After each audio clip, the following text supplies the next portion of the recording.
Mr. Commissioner.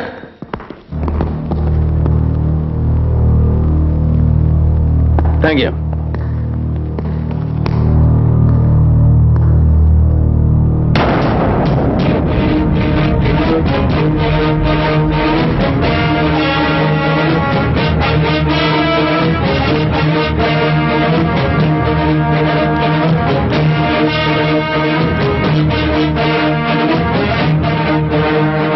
I should thank you. എന്തിനാണെന്നല്ലേ പറയാം. മരണത്തിലേക്ക് car ഓടിച്ചു കയറിയ ഡോക്ടർ വിജയന്റെ സിരകൾ ഓടിയിരുന്നത് പെത്തഡിനും ബ്രൗൺ ഷുഗറുമാണെന്ന് പ്രവചിച്ച ത്രികാലജ്ഞാനിയെപ്പറ്റി ഇയാൾ പറയാതെ തന്നെ ബോധ്യപ്പെടുത്തി തന്നതിന്. And it's you. You have answered the question with your presence. എനിക്കറിയാം, ഒളിച്ചു പിടിക്കപ്പെടാനുള്ള ഒരുപാട് സത്യങ്ങൾ ഇവന്റെ നാവിൻ തുമ്പിൽ ഉണ്ടായിരുന്നില്ലെങ്കിൽ ഈ ലൗസി ഗോസിപ്പ് മങ്കറെ രക്ഷിച്ചെടുക്കാൻ നീ ഇത്ര ബന്ധപ്പെട്ട് ഇവിടെ വരില്ലായിരുന്നു. Right? Clap. Okay, now you leave him.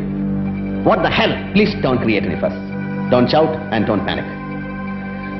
I am arresting him. What?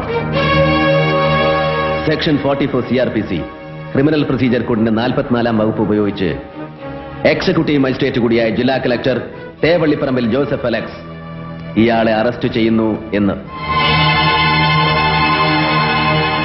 Does that make any sense, Mr. Commissioner? വെറുതെ അല്ലടോ. On multifarious charges.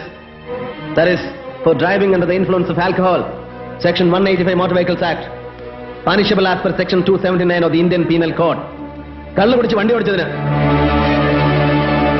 Then for resisting lawful apprehension, Section 41(1) ECRPC and 224 IPC.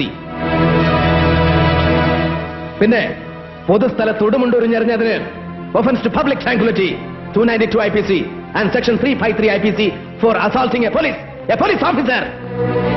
നിങ്ങളിൽ ഒരുത്തന്നെ ചെകിടത്തടിച്ചതിന്.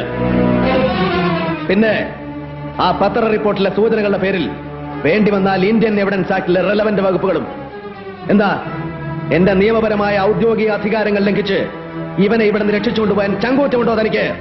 Then come on, do it. നിന്റെ ഈ ധിക്കാരമുണ്ടല്ലോ, നിയമപരമായ അധികാരം വെച്ചുള്ള ഈ തിളപ്പ്, ഇതിന് ശങ്കർ മറുപടി പറയുന്നത് ഈ യൂണിഫോമിന്റെ ബലം വെച്ചായിരിക്കില്ല. പകരം നിന്നെയൊക്കെ ചവിട്ടി അരയ്ക്കാൻ കേൾപ്പുള്ള പൊളിറ്റിക്കൽ സ്ട്രെങ്ത് വെച്ചായിരിക്കും. നോക്കിക്കോ. Political strength. നിന്നെ പോലെയുള്ളവന്റെ ഒക്കെ പിടിപാടിന്റെ പേര് സ്ട്രെങ്ത് എന്നല്ല. It's slavery, it's castration. വരിയുടയ്ക്കപ്പെട്ടവന്റെ അടിമത്തം. അമ്മയെ ചൂണ്ടിക്കാണിച്ച് കൂട്ടിക്കൊടുക്കാൻ പറഞ്ഞാൽ അതിന് മറപ്പില്ലാത്തവന്റെ ഷണ്ണത്വം. Now take your ugly hands off, you nasty ass. പുല്ലേ, ഇതായി അഴിച്ചിട്ടിരിക്കുന്ന മുണ്ടുണ്ടല്ലോ, ഇതെടുത്ത് ആണുങ്ങളെ പോലെ അന്തസ്സായിട്ട് മടക്കി കുത്താനും അറിയാം ഈ ജോസഫിന്. നിനക്കതറിയില്ല. Now you just wait and see.